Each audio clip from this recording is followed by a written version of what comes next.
Со свеченото доделување на наградите за животно дело и со представата Мои термини во изведба на МНТ од Скопје, а во режија на Синише Евтимов, вечерва во Прилеп се отвори 55-тото јубилејно издание на Македонскиот театарски фестивал Војдан Чернодрински. Награда за животно дело добија актерите Емил Рубен и Борис Чоревски, како и сценографот Крсте Чидров.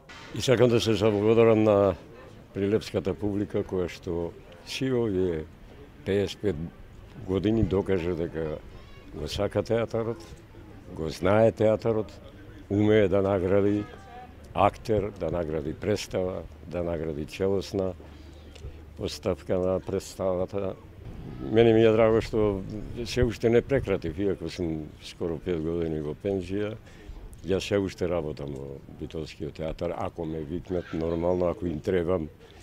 И тоа е добро за актерот, затоа што никогаш актерот не ствара. Сите 40 години мои представи со сценографија моја учествуваат и на тие сум добил 6 награди за сценографија и една или две награди за плакат. И нормално многу ми е драго што ме одбраа мене, обележува тоа една голема работа, затоа што сум направил во сите македонски театри 160 представи и во околината, на Балканот и во Европа. Ова јубилејно издание се одржува после една година пауза поради пандемијата. Во Прилеп во наредните 8 дена публиката ќе може да ги види најдобрите представи кои во изминатиот период се изработиле во Македонија. Учествуваат 13 театри. Голема радост, 55 години на овој фестивал.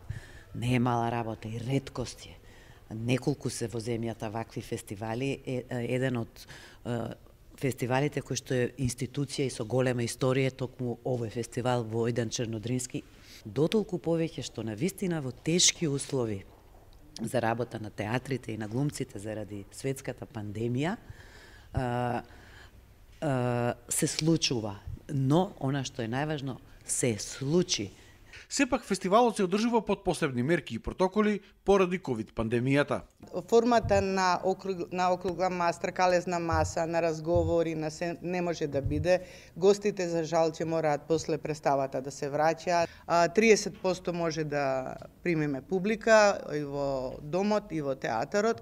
Јас лично мислам дека не е проблем за публиката, затоа што публиката е секако заштитена со маските, со тоа што може да влезе затоа што е вакцинирана и не зборува додека трае представата. Значи, актерите се тие кои се во тој жив контакт и кој е поголемиот проблем за работење. Во состав на фестивалот, освен представите, е предвидено да има и промоција на неколку книги. Фестивалот завршува на 8 октомври, а ќе го затвори представата Драмски законески од Драмскиот театар од Скопје, која што ќе се одигра во чест на наградените.